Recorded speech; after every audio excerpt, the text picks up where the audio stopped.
우리 마태복음 18장 첫 번째 본문입니다. 제목을 아버지를 누려라 그렇게 잡았습니다. 부제를 달면은 사랑으로 살자 그렇게 할 수 있을 것 같아요. 야고보서 1장 17절에 온갖 좋은 은사와 온전한 선물이 다 위로부터 빛들의 아버지께로부터 내려오나니 그렇게 되어 있어요. 세상의 복은 하나님께로밖에 오지 않습니다. 하나님으로부터 오지 아니한 것은 복 같아 보이는데 살아보면 복이 아니에요. 그래서 그는 변함도 없으시고 변덕이 없어요. 복 주시다가 네 하는 거 보니까 기분이 나쁘구나 그래서 이렇게 화를 내시는 그런 변덕이 없어.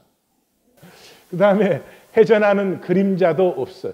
회전하는 그림자가 없다는 말은 부작용이 없다는 말이에요. 빛이 있으면 그림자가 반드시 생겨요. 근데 하나님은 그림자가 없어요.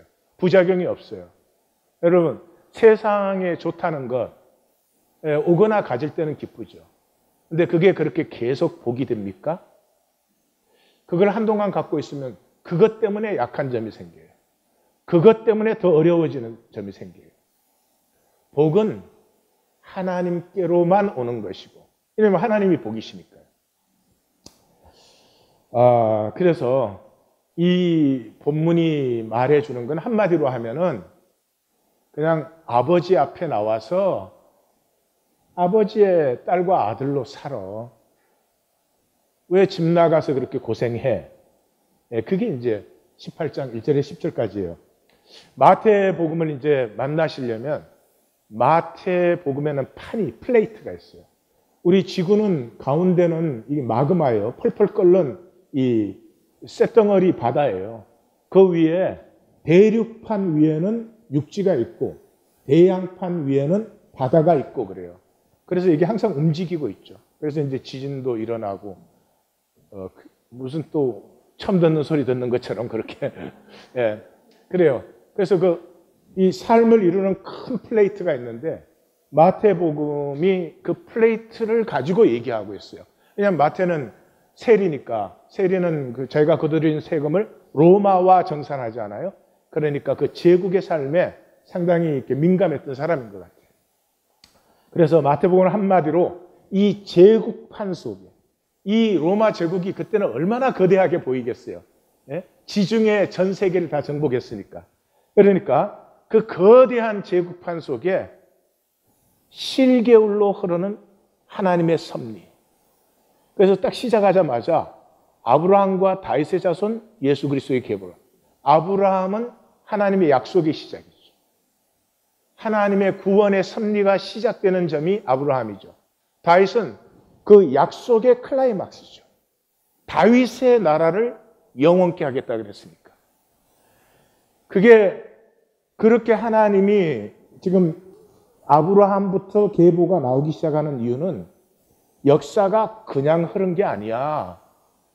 그 많은 세대들이 그냥 세월 따라 지나간 게 아니라 하나님은 정교하고 정밀하게 자신의 뜻을 이루어 가고 있어. 그래서 보이지는 않지만 결코 패하지 않는 하나님의 섭리. 그래서 계보가 나오고 그렇게 가꾼 섭리 속에서 예수 그리스도가 탄생한 것이야.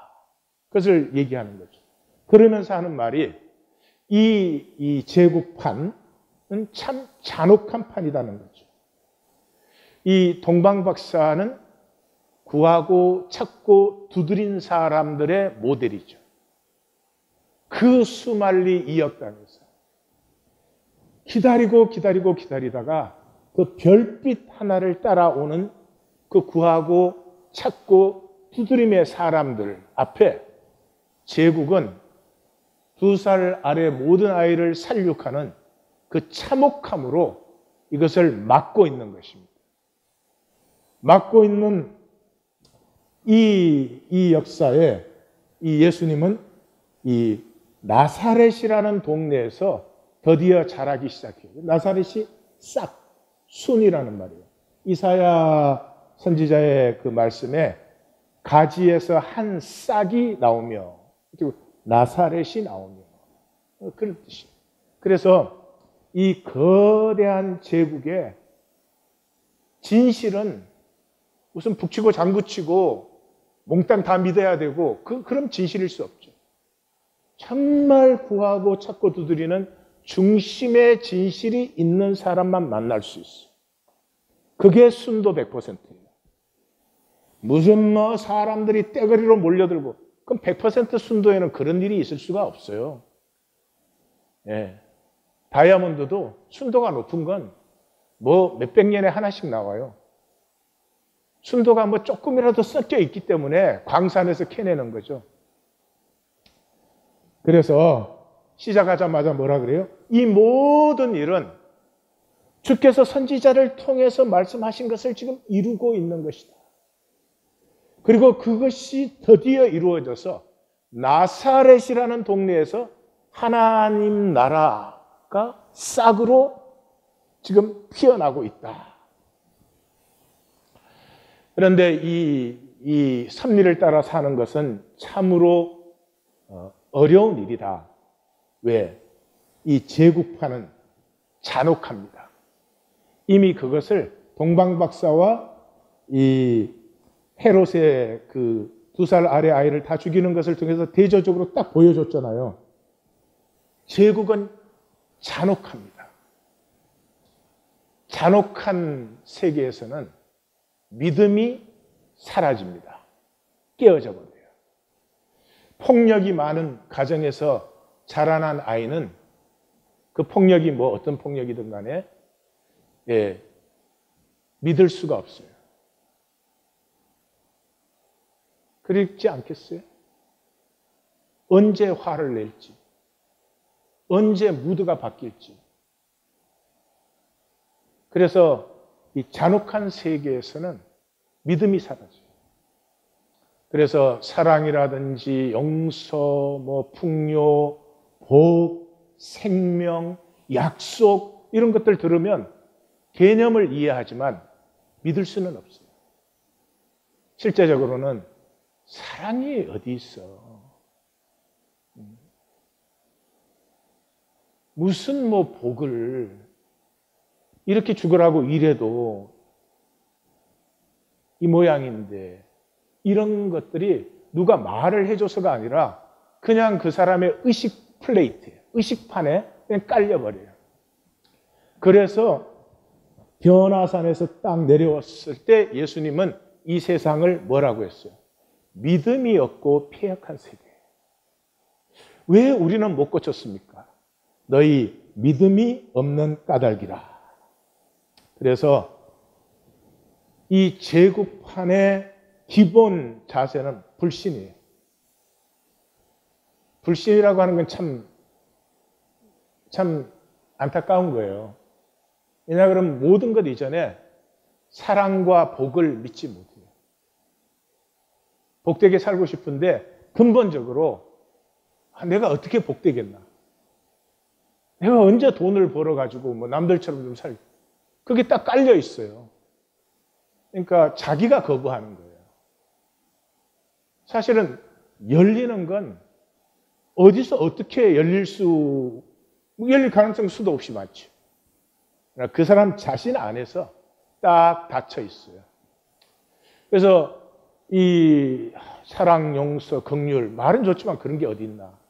그런 사람은 모든 것을 쟁취로 봐야 돼요. 쟁취해야 돼요. 돈 일부를 벌어도 내가 안 벌면 이게 안 오는 거예요. 사실 그렇지 않은데. 쟁취를 해야 되니까 삶은 경쟁이 되죠. 경쟁이라는 게 뭐 실족해 하는 거예요. 실족해. 예. 성경에서 실족해 하니까 여러분 뭘 생각하세요? 지금 여기 US 오픈 테니스 하잖아요.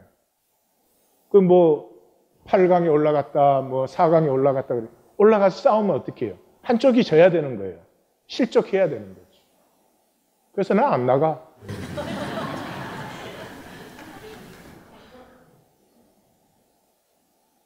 옆에 얘기해 주세요. 누가 오라 그러나? 실족해 해야 돼. 그래서 자기도 복이 없지만 그렇게 원하는 자식도 복되게 못 해주고 내게 다가오는 그 수많은 이웃들을 복되게 못 해줘요. 우리 중심은 그렇지 않아요. 복되게 해주고 싶어. 나 때문에 행복할 때 최고로 행복한 거거든요. 근데 그게 안 된다 이 말이죠. 그 제국판 속에서 하나님의 생명판은 어떻게 나타나고 있나? 이게 마태가 복음서를 적는 중심이에요. 지금 우리는 이제 곧 그걸 만나게 돼요. 근데 이 제국판은 조직이고 피라미드고 그렇지만은 하나님의 생명판은 가족이에요. 가족은 저 한자고 중국 사람들이 쓰는 말. 중국 사람들도 요즘은 가족이라는 말을 안 쓰고 가인이라고 그렇게 써요. 가인이라고. 우리 한국 사람들은 식구라는 말을 많이 썼습니다.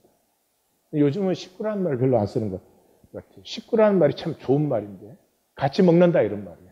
네. 그래서 그 예수님의 12제자 리스트가 성경에서 4번 나오거든요. 근데 사람들이 그 순서가 뭐 다 다르다 뭐 이래요. 아니 읽을 줄 몰라서 그래요. 순서 똑같아요. 첫 번째, 5번째, 9번째 제자 이름은 똑같아요. 4 기록이 전부. 베드로, 빌립, 야고보, 알페오의 아들 야고보. 그 말은 뭐예요? 2, 3사람이 모이는 우리로 말하면 스몰 그룹들이 얽혀서 또 더 큰 교회가 되어요. 교회가 교회되고 세포가 세포되고 그러는 거죠. 그래서 복음서는 전부 그래요. 마태복음은 뭘로 시작해요? 보라 처녀가 잉태하여 아들을 낳을 것이요 그 이름을 임마누엘이라 할까. 임마누엘이 뭐예요? 하나님이 우리와 함께 하신다. 우리 문제는 함께 할 줄 모르는 거 아니에요. 부부가 되어도 함께 할 줄을 모르죠. 자식을 낳아서 그렇게 사랑을 해도 자식과 함께 할 줄 모르죠. 가슴 아픈 일이에요. 아이가 무엇을 힘들어하는지, 아이를 어떻게 길러줘야 저 아이가 복되게 사는지 그걸 우리가 몰라요. 제국에서는 그걸 알 수가 없게 되어 있어요. 마가복음은 더 직접적이죠. 예수님께서 12제자를 세우셨어요. 자기와 함께 있게 하시고 또 보내사 함께 있음을 전파하게 하셨다.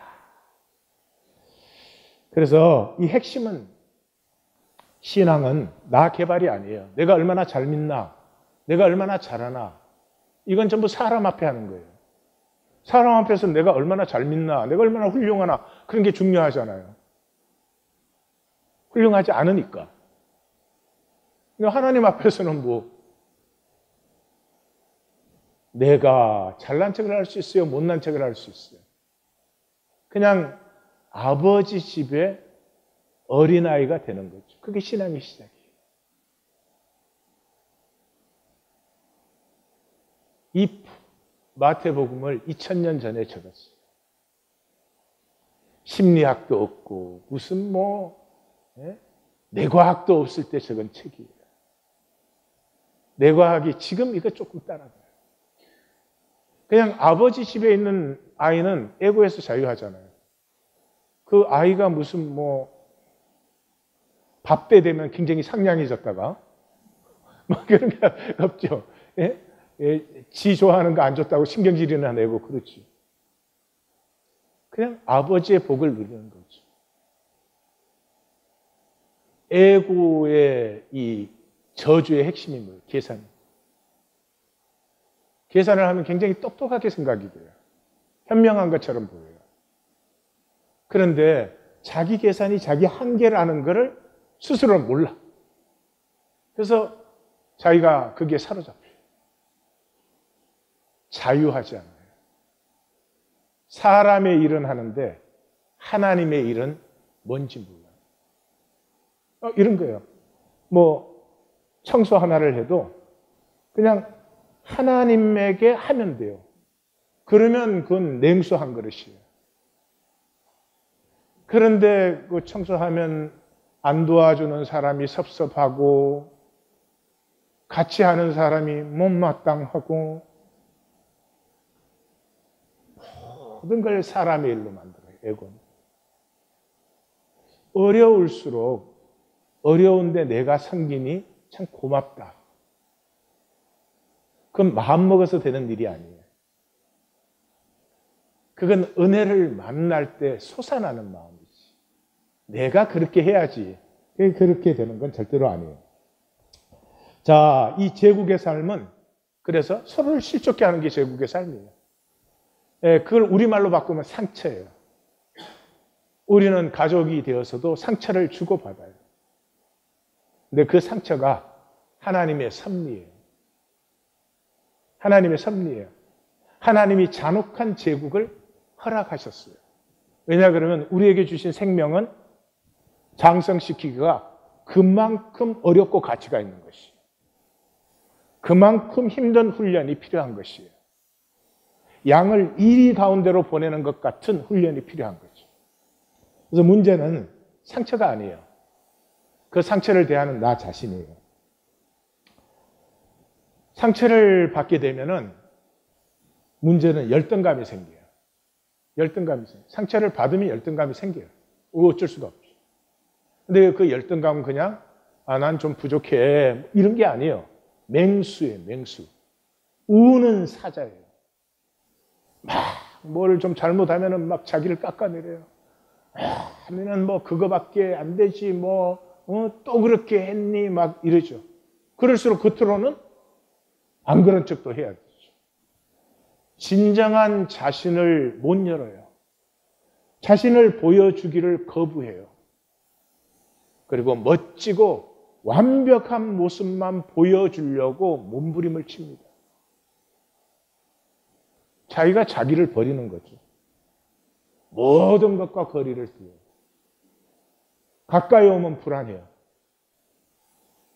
심지어 부부 사이조차도 가까이 오면 불안해져. 누군가는 진심으로 다가와 주기를 원하면서도 자기 마음을 자기가 감춰요. 그리고 착해요. 왜요? 현상의 나 바뀝니다. 현상의 나. 뭘 잘했냐 못했냐 뭐 보여줄 게 있냐 없냐 그 나밖에 몰라요. 존재의 나를 모르죠. 왜? 존재의 대접을 받아본 적이 없습니다. 그런데 이 상처를 통해서 자존감이 높아질 수도 있어요. 상처를 다스리는 사람. 그 자존감이 높아지는 상태가 어린아이와 같은 것이에요. 어린아이는 그냥 있는 그대로 나를 살고 누리잖아요. 그냥 아이는 자기 자신이잖아요. 아이가 완벽하려고 해요?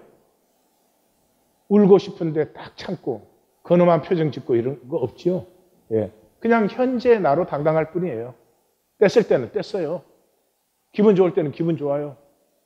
그리고 할 수 있는 것을 그냥 할 뿐이지 이걸 완벽한 결과를 만들어내야 된다 이런 것에 사로잡히지 않죠. 존재를 사는 거예요. 존재를. 왜냐 그러면 초월적 나를 알아요. 이 단어가 이렇지만은 아이는 자기가 하는 게 뭐 잘하고 못하고 그런 게 상관없이 엄마 아빠는 가족은 나를 받아준다는 걸 알아요. 그러니까 내가 나타내는 것 이상의 나를 그냥 믿어요. 그렇게 아는 거죠. 그래서 상처는 열등감을 받을 수밖에 없는 현상 속에서 자존감을 피워내는 하나님의 섭리예요.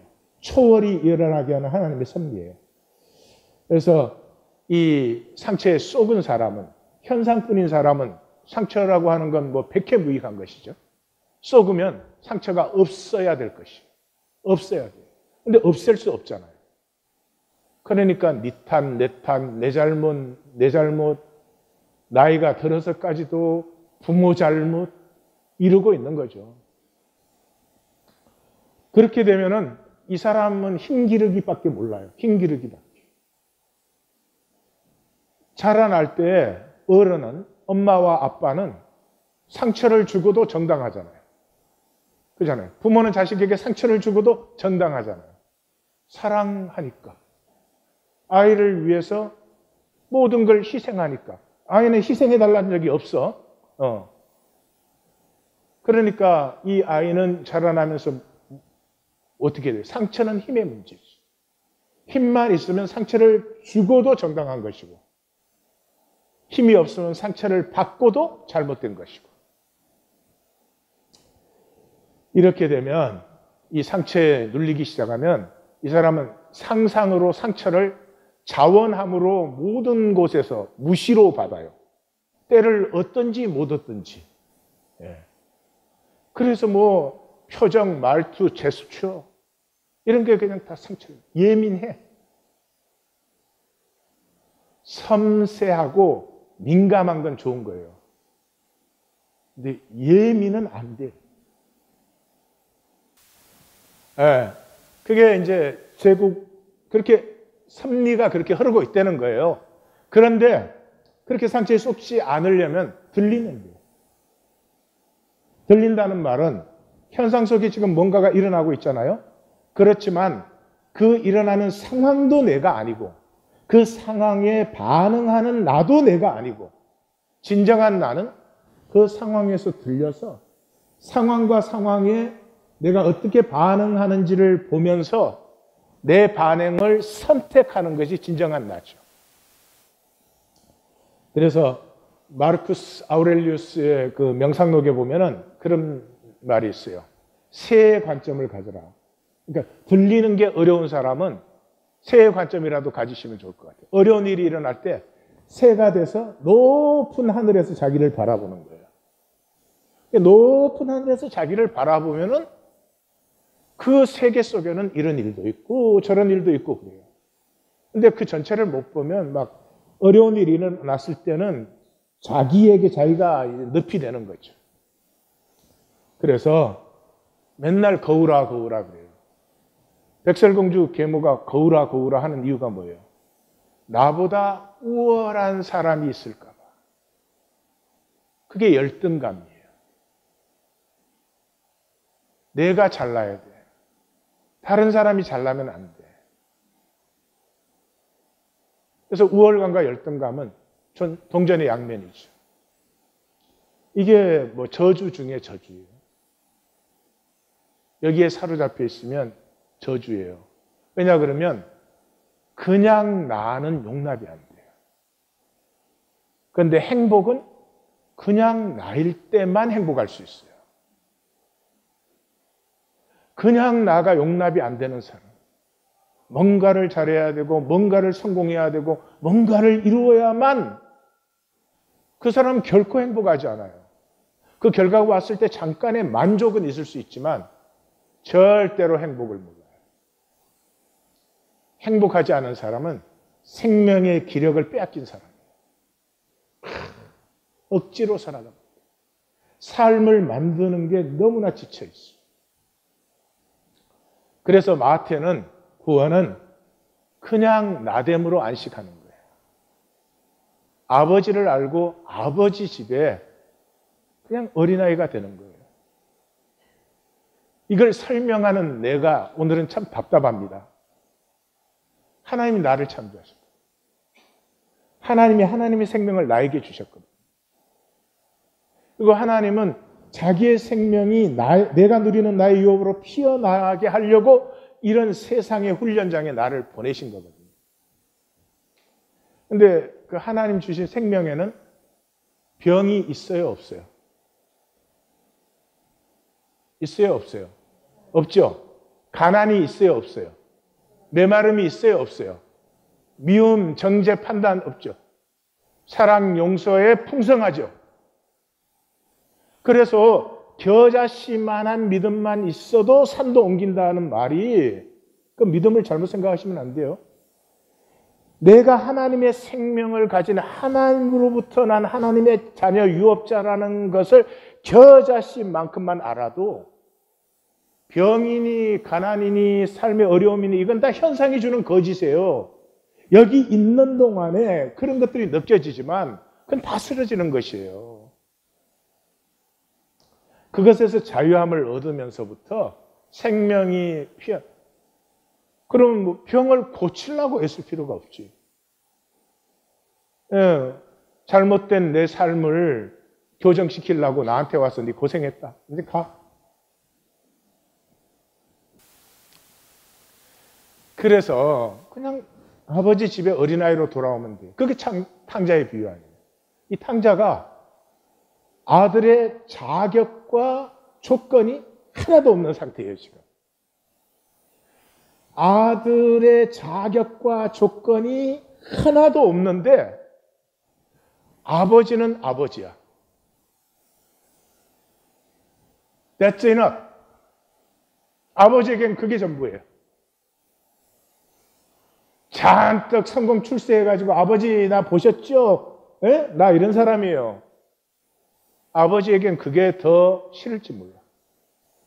에덴의 동쪽에 보면은 칼렙이 전쟁 일어난 걸 이용해가지고 콩으로 돈을 엄청나게 벌어가지고 아버지한테 주잖아요. 근데 아버지가 사람 죽는 전쟁을 이용해서 돈을 벌었니?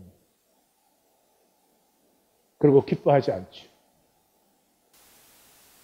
아버지에게는요, 의나 공로를 가지고 아버지 내가 아들입니다. 이런 아들보다 어쩌면 아무런 조건도 자격도 공로가 없어. 근데 그냥 아버지라는 것 때문에 아버지에게 돌아오는 아들이 훨씬 더 사랑스러울 것 같아요. 그래서 가장 좋은 옷을 입히고 가락지를 끼우고 살찐 송아지를 잡아서 잔치를 벌리는 거죠. 제국은 하나님을 알 수도 만날 수도 느낄 수도 없어요. 왜냐 그러면 제국에는 무조건성이 없습니다. 아버지는 무조건적. 무슨 조건이 있어 아버지예요? 네, 무조건이죠. 그게 존재죠. 이 무조건성의 관계를 가지고 있다는 것은 어마어마한 영혼의 능력이에요. 종교생활에 없어요. 아버지를 살아봐야 아는 거잖아요. 그래서 나됨이 회복된다고 하는 것은 하나님이 나를 이 땅에 보내셨어요. 이 짧은 시간과 공간 안에서 하나님의 생명을 내 안에 피워서 날 보고 누리라고. 그 아버지를 아는 것이죠. 이때 세상이 출세하고 성공하고 뭐 남보다 잘나지고 이런 것으로 알았던 세상이 무한 신비예요. 무한 신비. 무한 사랑이에요. 얼마나 사랑할 수 있는데 나 왜 이렇게 살았을까?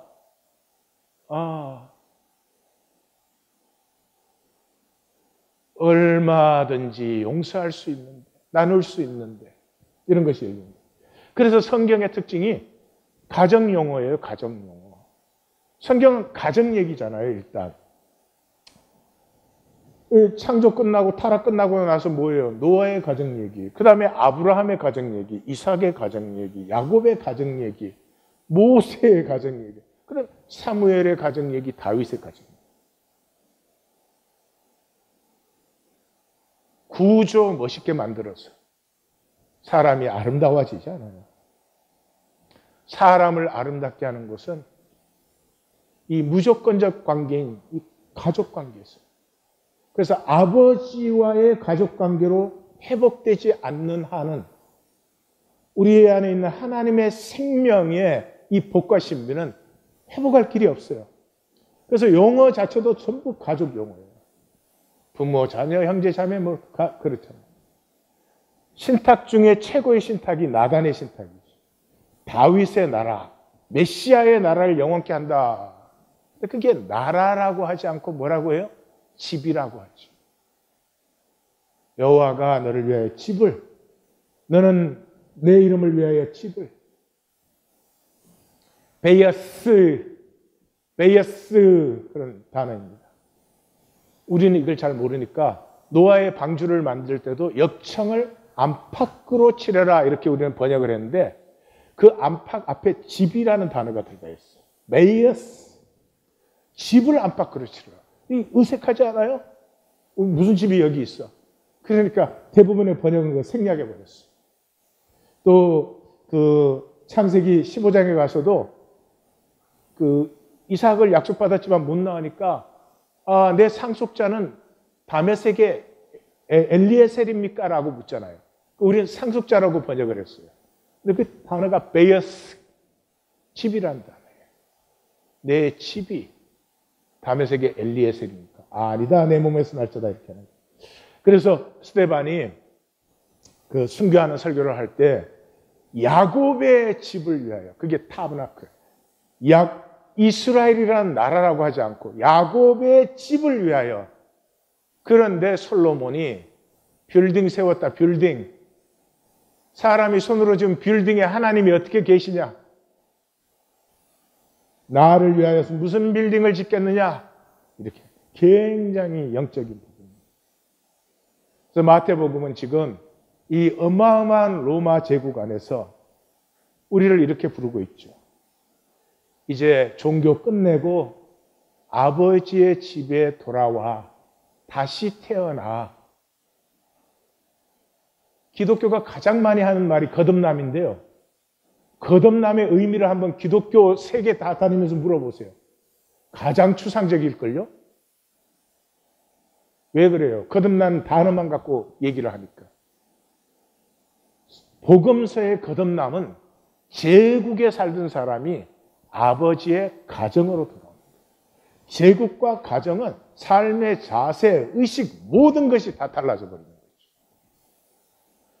그래서 진실로 내게 이르노니 사람이 거듭나지 않아요. 게나오 아노센, 다시 태어나면, 하늘로 나지 아니하면, 하늘의 가족으로 나지 아니하면, 그러면 하나님 나라를 볼 수가 없다. 종교적 신앙은 절망의 신앙이에요. 종교적 신앙을 가진 사람은 부정적이에요. 그럴 수밖에 없어요. 그래서 아이가 조금 늦어져도 그냥 이거 사고 난 거 아닌가 그런 생각이 들어요. 그냥 그게 좋고 나쁘고가 아니에요. 그냥 그렇게 되는 거죠. 아이가 오늘은 좀 좋은 일이 있어서 행복한 시간을 보내는가 보다. 그렇게 안 돼요. 아버지 안에 있으면 그걸 믿음이라고 해요. 설마 어려운 일이 일어났어도 그것을 통해서 복이 안 되면 일어났을 일이 없으니까. 그래서 복을 끌어당기는 사람입니다. 자꾸 부정적으로 생각하고 안 될 거라고 생각하고 또 안 될까 봐 걱정돼서 기도하고 그래서 더 안 되게 하고 안 된 걸 또 확인하고. 욥에 보면 욥의 친구들이 그래요. 야, 생각해봐. 죄 없이 망한 자가 있어? 정직한 자가 끊어지는 게 어디 있어? 너 죄 있으니까 그래. 그 인과응보예요. 인과응보. 네가 그렇게 된 거는 죄가 있기 때문이라는 거야. 그럼 하나님 뭐 하시는 분이야? 그 다음에 하나님은 하늘보다 높다? 서울보다 깊다? 네가 뭘 하겠느냐? 하나님과 우리는 그냥 단절되어 있어. 아무것도 할 수 없어. 그럼 왜 하나님을 믿어? 엘리후는 종교인 중에 최고의 사람이에요. 그런데 전능자를 우리가 찾을 수 없다. 그는 무한히 크시고 그의 공의는 무한하지 않느냐? 종교의 최고봉이 하나님의 초월성과 신성 때문에 우리는 단절되어 있다는 거예요. 이건 다 세상 종교예요. 성경은 아니에요. 성경의 산신앙은 내가 아무것도 모르는 어린아이지만 아버지 집에 하나님은 아버지고 나는 어린아이야. 그래서 뭐라 그래요? 참으로 나는 전능자에게 말하면 하나님과 변론해 봐야 되겠다. 죄가 있어서 이렇든 뭐가 잘못해서 이렇든 나는 하나님하고 얘기해야 되겠어. 나는 알아야 되겠어. 성경은 이 산신앙을 말해줘요. 개념이 아닙니다. 그 창세기 18장에 하나님이 그 롯이 있는 소돔과 고모라를 심판하신다 그러니까 아브라함이 막아서가지고 의인 50명 있어도 멸망시킬 겁니까? 45명, 10명 있어도. 하나님에게 따지고 드는 거죠. 내 마음에는 그것이 있으니까. 그렇게 하시고도 하나님이 하나님이라고 할 수 있습니까? 야곱을 보세요. 창세기 32장에. 가서 사기치고 술수 써가지고 외삼촌 거 한번 팍 잡았지. 그게 단숨에 날아가 버렸죠. 에서가 그 당시 400명이면 어마어마한 군대입니다. 단숨에 날아가 버렸지. 그러면 종교적 신앙 가진 사람은 고개도 못 들어요. 내가 사기칠 때 내가 알아봤다. 스스로 정죄해. 누가 하는 게 아니에요. 근데 야곱이 뭐라 그래요? 당신 나를 축복하지 아니하면 나 당신 못 넣습니다. 지금 보세요. 내가 얼마나 애써갖고 모은 건데 빈털털이 됐잖아요. 그러니까 축복 안 하시면 나는 못 넣습니다. 이게 아버지와 아들 관계죠. 하나님이 우리를 창조하시고 우리와 자신의 관계를 어떻게 이상 더 설명할 수가 있겠어요? 그래서 욥이 자신을 의인으로 여김으로 새 친구가 기절했더라. 그 말이에요. 이 욥의 어린아이 같은 신앙을 모르는 거예요. 잘했든 못했든 난 아버지 만나서 아버지한테 얘기 들어야지 너네 얘기 난 듣고 싶지 않아. 내가 확실히 아는 거 하나 있어. 이 모든 일을 지나서 내가 순금같이 될 거야. 그게 없다면 하나님 아니지. 이런 것이 있기 때문에 만나서 말을 하고 싶은 거죠. 본문은 한마디로 아버지의 집에 돌아오라. 어디서? 제국에서. 내가 방방 뛰어보겠다고 날뛰던 제국에서 그냥 뭐 보여줄 거 그런 거 만들지 말고 너 자신으로 한번 자유롭게 피어나봐. 1절에서 4절까지는 천국에서 큰 자가 뭐예요? 마태복음만 돌이켜. 제국판에 살던 삶이 하나님의 집이라는 새로운 판으로 돌이켜. 그래서 마태는 이 질문을 긍정적으로 쓰잖아요. 마가와 누가는 어떻게 됐어요? 제자들이 싸웠잖아요. 누가 크냐고. 그런 것이 아니고 제자들이 예수님한테 진심으로 물어요. 천국에서는 어떤 사람이 큰 사람입니까? 그게 예수님께서 간절한 마음으로 답변을 했어요. 너희는 이것을 누려야 된다. 절대로 속으면 안 된다. 하고 간절한 마음으로 굉장히 예수님 표현, 마태복음의 예수님 표현으로 하면 장황한 설명을 해줍니다. 그래서 이 돌이켜가 제국의 멘탈리티에서 이 가족의 멘탈리티. 어린 아이는 자격과 공로와 의가 내가 가족이라는 것밖에 없어요. 그런 아이 있어요? 내가 지금 이 가정에 벌어들인 게 얼만데? 없죠? 그래서 어린아이는, 그 가정의 아이는 그래요. 가장 작고 낳는데도 자기가 작고 낮은 걸 알아요. 그래도 누림에 당당해요. 예. 그래도 맛있는 거 먹겠다 그러고 달라고 떼쓰고 그러죠. 울 때는 울고 웃을 때는 웃어요. 우리는 웃지도 울지도 못하죠. 실제를 누리고 실제를 살아요. 저는 항상 그 애들하고 이제 얘기하다가 보면은 애들이 이제 또 주로 딸아이들이 아빠한테 불만이 많아요. 우리 한국 아빠들은 아빠가 어떻게 되는지를 모르니까 일단 나부터. 아빠에 대해서 불만이 많아.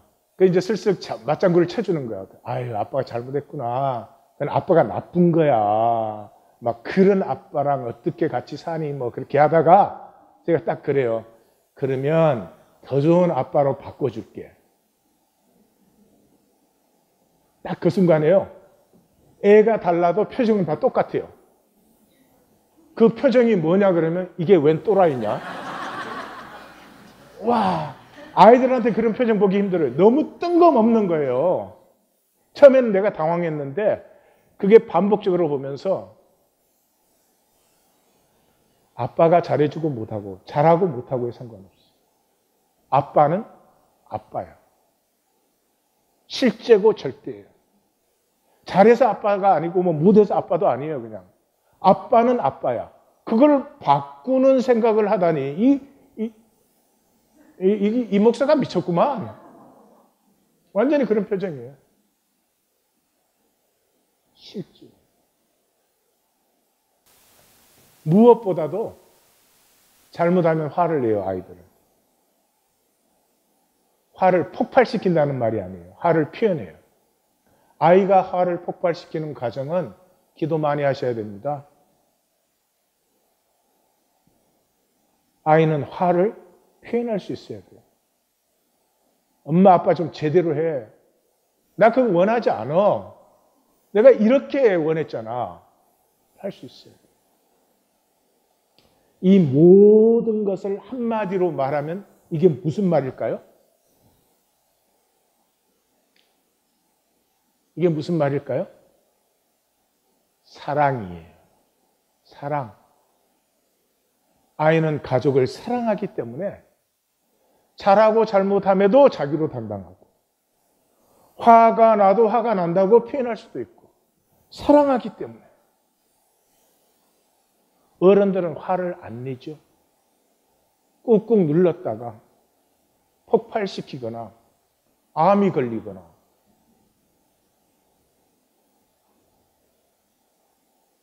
거짓.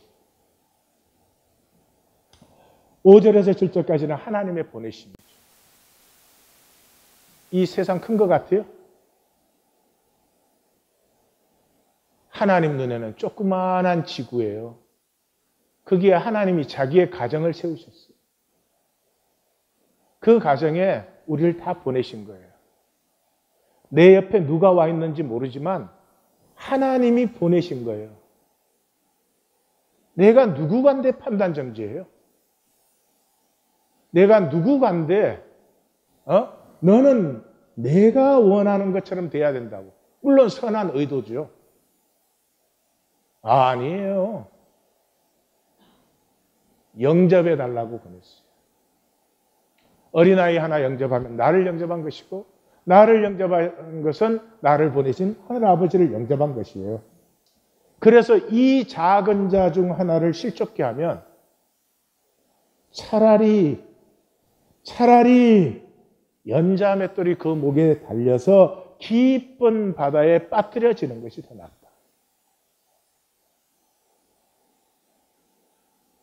작은 자 하나를 배척하는 순간이 하나님의 모든 세계를 배척하는 순간이에요. 그럼 뭘로 살아요?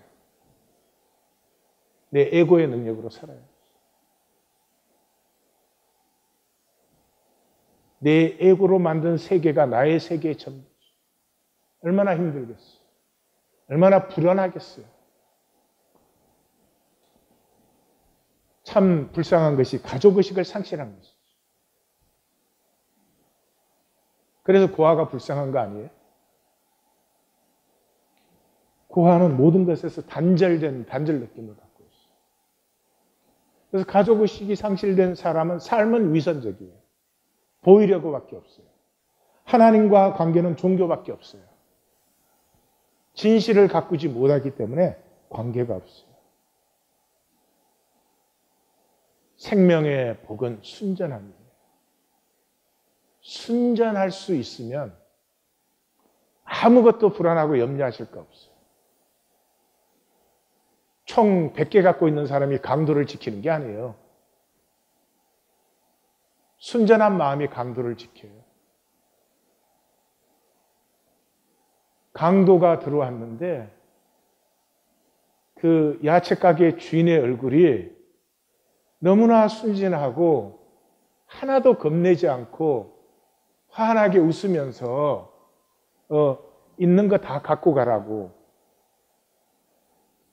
그러니까 강도가 미안해갖고 그냥 갔대. 옆에 말해줘. 요즘 강도는 안 그래. 지켜야 된다. 그게 지키지 않아요. 우리가 하나인데, 우리가 같이 살아야 되는데 우리 서로 참 불쌍하구나. 그 마음이 지켜요. 제국의 삶은 이 7절에 마태복음에만 나오는 거죠. 제국의 삶은 실족게 하는 게 제국의 삶이에요. 피할 수 없는 일이에요. 그렇지만 그렇다고 실족게 하는 일이 정당화되느냐? 절대 아니다. 화가 있도다가 반복되어지죠. 실족게 할 수밖에 없는 삶이기 때문에 그 안에서의 작은 위로, 그 안에서의 작은 격려, 그 안에서 작은 열림은 아름다워집니다. 밤이 어둡기 때문에 작은 별빛이 아름다운 것 같은 거죠.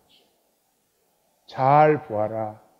실족게 할 수밖에 없는 삶에서 작은 눈빛 하나, 작은 미소 하나, 작은 용납 하나, 그것이 얼마나 아름답게 빛나는지 너희는 쏘가서는 안 된다.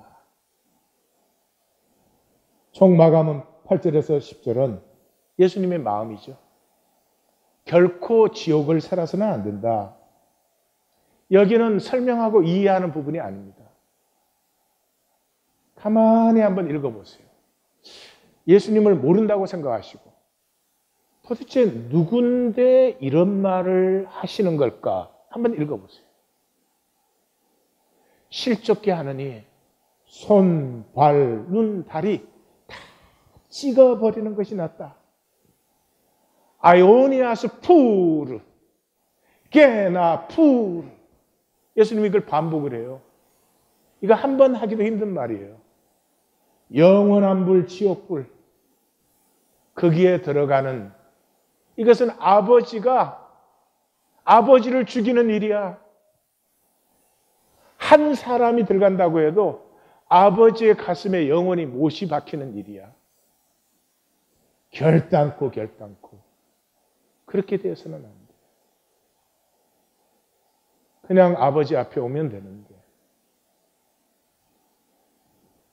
작은 자 중에 하나도 없인 얘기지 말라.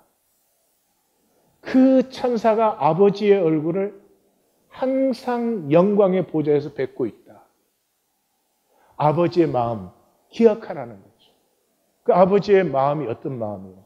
상한 갈대를 꺾지 아니하며 꺼져가는 등불을 끄지 아니하기를 심판하여 이길 때까지. 이 세상 역사가 끝날 때까지 하나님은 한 작은 상한 갈대 이 꺾일까 봐 지키고 계셔. 이 가냘픈 등불이 꺼질까 봐 그것을 지키고 계셔. 아버지의 집에 돌아와야 돼. 자녀로서의 회복은 허무에서 존재가 되는 것이. 종신토록 땀 흘려 수고하였어도 가시덤불과 엉겅퀴를 거두는 이 제국의 삶. 나는 이런 사람이야. 나는 이런 것을 이루었어. 그러다 죽을 때 없어지는 거죠. 그게 아니고 하나님이 주신 그 영원한 생명, 존재를 표현하는 거예요. 그래서 이 제국과 땅과 하늘의 차이, 제국과 이 하나님 가족의 차이는 정말 하늘과 땅의 차이예요. 정말 하늘과 땅의 차이예요. 비교가 안 돼요. 예수님이 이미 말씀하셨죠, 마태복음에서는. 이 땅의 사람 중에 세례 요한보다 큰 자가 없어. 근데 하늘에서는 지극히 작은 자라도 저보다 크다. 비교가 안 돼요. 우리는 여기를 들어가고 있습니다. 15년을 찾았어요. 말씀이 회복돼야 되는데 도대체 뭐가 말씀이 회복되는 것인지. 아무것도 아닌 간단한 일이에요. 우리가 깨어만 있다. 그런 말을 이제 배우는 거죠. 이제까지 우리가 뭘로 살았어요? 제국의 오토파일럿. 눈만 뜨면 기계적으로 돌아갑니다. 우리는 그걸 산다고 생각합니다.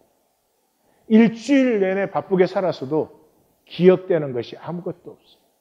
그 말은 생명된 것이 아무것도 없어요.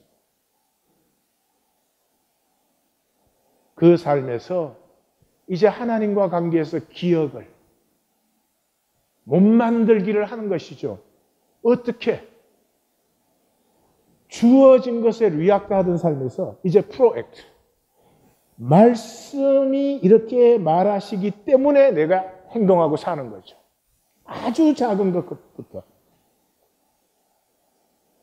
내가 해야 되기 때문에 하는 것이 아니라 내가 선택한 것을. 아주 작은 것. 근데 말씀을 몸으로 살면은 우리가 알지 못했던 세계가 열려요. 우리가 리액트해서 하는 것들은 끊임없이 잘했나, 못했냐, 제대로 했냐, 뭐 이것에 시달려요. 그리고 항상 불안해요, 결과가. 그런데 말씀을 살아보시면 말씀을 살았다는 것 자체로 성공 실패와 상관없이 굉장히 뿌듯함을 느낍니다. 가치감을 느껴요. 실패해도 내가 그것을 살았다는 거예요. 말씀을 살고 선택한 것에는 우리의 그 하나님의 형상의 본성이 연결되어 있어서 그런 것 같아요. 이것이 자기 십자가를 지는 거예요. 복이에요. 손해봐라 뭐 그런 뜻이 아니에요. 자, 그 말씀을 이렇게 겨자씨만한 것을 살아본 다음에 나누셔야 돼요. 나누지 않으면 생각으로 또 끝나버립니다. 나누면서 조율이 되기 시작해요. 내가 말씀이니까 이렇게 살았다고 생각한 것인데 나누어 보면은 말씀과 내 행동 사이에 차이가 있는 걸 느껴요. 얼라인이 되기 시작해요. 굉장히 행복해요. 이게 뭐 돈 벌어서 이런 게 아니에요. 굉장히 행복해져요. 그 다음에 가속화돼요. 아무리 작은 것도 말씀을 살아보면 기쁨이 느껴지고 가치감이 느껴지기 때문에 하나 한 사람은 2개 하기가 쉬워져요. 2개 한 사람은 4개 하기가 쉬워져요. 이게 간단한 것 같죠? 아닙니다. 지금 말씀 살기 나눔을 보세요. 산 게 아니고 전부 리액트에 대한 것이 나와요. 왜요?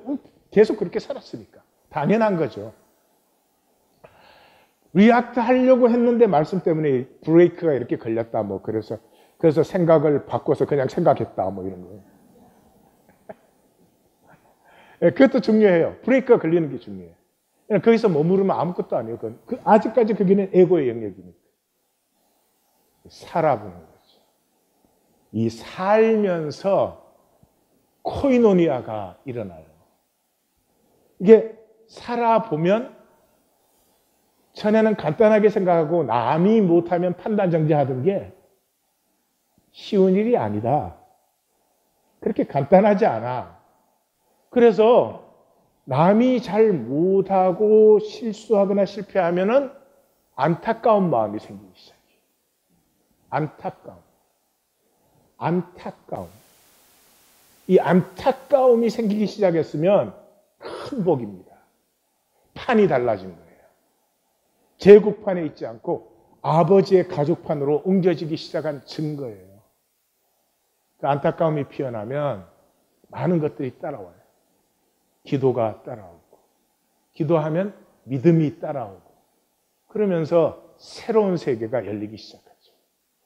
16장부터 우린 침노를 시작했는데 18장에서 활짝 열리기를 주님의 이름으로 축원합니다. 기도하십시다.